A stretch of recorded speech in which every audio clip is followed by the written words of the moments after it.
Être une femme aujourd'hui en 2020, j'ai l'impression que c'est plus un fardeau qu'autre chose parce qu'on est perpétuellement obligé de se contrôler par rapport à une certaine image que véhicule la société.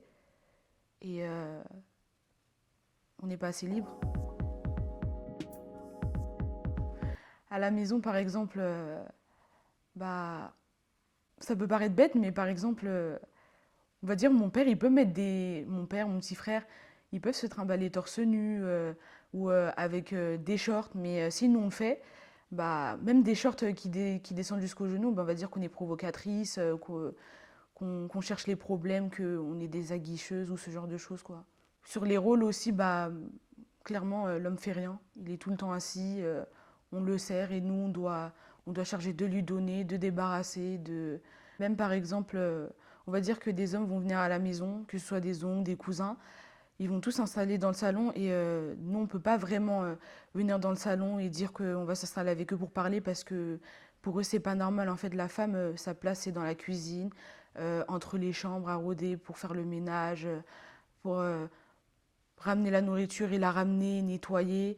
Et même pour manger, d'ailleurs, pour manger, on ramène la nourriture sur la table, on ne peut pas manger avec eux, en fait, on est obligé de se mettre entre nous, entre femmes, soit dans la cuisine ou autre part. Les hommes devraient plus s'adapter, parce que ça change aussi que, en fait, ils devraient tout simplement comprendre en fait qu'on est pareil qu'eux et que on peut être ensemble. On est tout le temps obligé de refléter une image de nous qui n'est pas forcément la nôtre, alors que tout ce qu'on voudrait, c'est encore une fois être libre, voilà, comme tout le monde, comme les hommes, qui sont nés comme nous et pourtant qui ont beaucoup plus de droits que nous, quoi.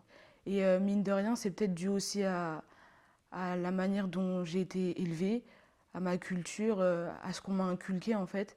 Par exemple, ma maman qui est toujours en train de me donner des conseils, à me dire de faire attention à ci, à ça, à la manière dont je peux me comporter, à la manière dont je peux m'habiller.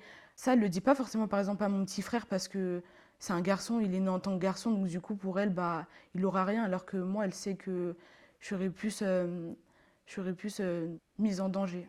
Elle a aussi été élevée de la même sorte, donc du coup, bah, elle veut me l'inculquer. Ouais. Donc du coup, bah, si moi aussi, en fait, j'inculque ça à mes enfants, ça s'arrêtera jamais. Et il faut bien que quelqu'un le stoppe parce que bah, sinon, ça s'arrêtera pas.